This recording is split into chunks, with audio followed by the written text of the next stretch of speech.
आता समजा मी एकटा बी निघालो तर तुम्हाला वाटतं का 6 कोटी मराठी नाही? मी एकटा डांबरीन जर झेंडा घेऊन निघालो ना, मला एकटाच धरा सध्या 26 तारखेला मोजायला.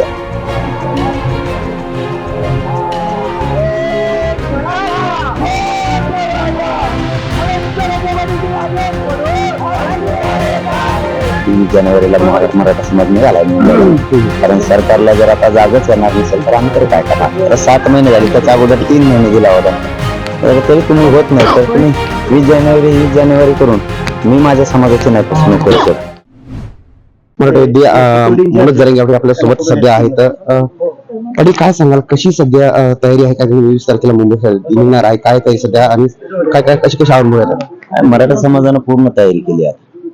मराठा समाजानं पूर्ण तयारी केली मुंबईला निघण्यासाठी. 20 जानेवारीला मराठा समाज निघालाय मुंबईला, कारण सरकारला जर आता जागच येणार नसेल तर आम्ही तरी काय करणार? आम्ही तर 7 महिन्याचा वेळ दिला समाजाने, यापेक्षा किती वेळ द्यायला पाहिजे? 7 महिने म्हणजे साधा वेळ नाही समाजाने दिला. आता नाही थांबत आम्ही, कारण आम्हाला लेकरांच्या न्यायाचं बघणे, तुमचं बघून आम्हाला नाही चालणार.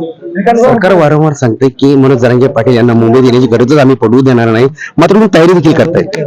पडू देणार नाही तर पाठीमागं म्हणजे इतक्या दिवस वेळ द्या, तितका दिला, महिना झाला की 40 दिवस दिले, 40 दिवस झाले की परत 60 दिवस दिले. तुम्हाला वेळ किती द्यायचा?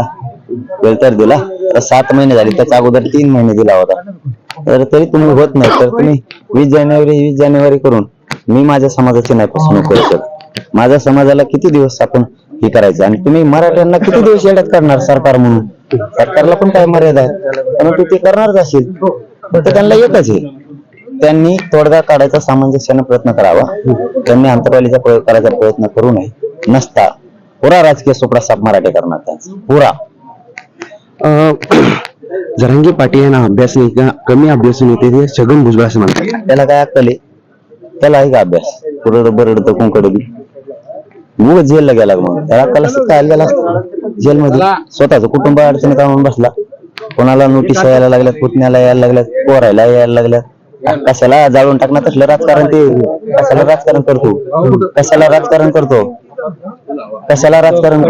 जाळून टाकणार तुझं राजकारण. राजकारणासाठी परिवार सुखी परिवार अडचणीत यायला लागला, गोरगरीब मराठी अडचणीत आणायला लागला, गोरगरीब ओबीसी अडचणीत आणायला लागला. तू माणूस आहे का? कोणी इथं संबंध आहेत गोरगरीब मराठ्यांचे, गोरगरीब ओबीसी बांधवायचे, त्यांचे संबंध करायला तू खरंच माणूस आहे का? म्हणतात की मनोज जरांगे आता आले, पण मी 30 ते 35 वर्षापासून ओबीसी साठी लढतो, हे आता आले. तू काय केलं? तो लढू 80% म्हणलं तर ऍक्सिडेंट खाल्लं ओबीसीचं, सगळं सरकार खाल्लं. तू माणूसच कसा आहे? तू स्वतःला एकदा विचारून बघ आरशा समोर उभा आहे. तू माणूसच कसा आहे? गोरगरिबात तू देश निर्माण केला, तू माणूस आहे का? विचार कर, खरंच तू माणूस आहे का?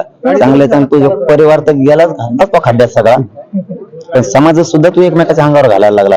धनगर बांधव मराठ्यांच्या, मराठा बांधव धनगरांच्या, वंजारी बांधव मराठ्यांच्या, ओबीसी बांधव मराठा, नाराजा पसरायला लागला. तू या समाजात तू माणूस आहे का? असला कलंकित मंत्री असतो का कुठं? जरांगे पाटील हे मराठा समाजाची दिशाभूल करण्याचं काम म्हणजे भुजबळ असं अनेक म्हणलेले आहेत. म्हणजे दिशाभूल होती असं सांगतात.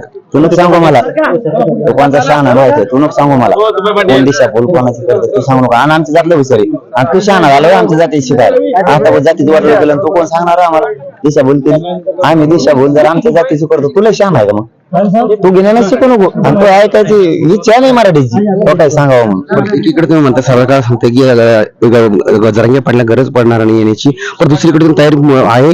पण का सध्या तयारी कुठपर्यंत आली? कुठपर्यंत पूर्ण अंतिम टप्प्यात तयारी. 20 तारखेला निघाले मराठी. तुम्ही सरकारने मोजायची 26 तारखेला मराठी आणि मराठ्याच्या गाड्या. आता काल मोजू का? आता समजा मी एकटा बी निघालो तर तुम्हाला वाटतं का 6 कोटी मराठ्याने? मी एकटा डांबरीन जर झेंडा घेऊन निघालो ना, मला एकटाच धरा सध्या 26 तारखेला मोजायला. तुम्ही ठाम आहे समजा काही रामने मी सांगितलेलं 3 करोड मराठी मुंबईत दिसणार, अंतरवालीत नाही. मुंबईत मोजायला आम्हाला पाहिलं तर मी माझ्या शब्दावर ठाम आहे आणि मी जाणार म्हणजे आरक्षण घेण्यासाठी जाणार आहे, अशीच भूमिका आता जरांगे पाटील यांनी सध्या घेतली आहे. मी छत्रपती संभाजीनगर.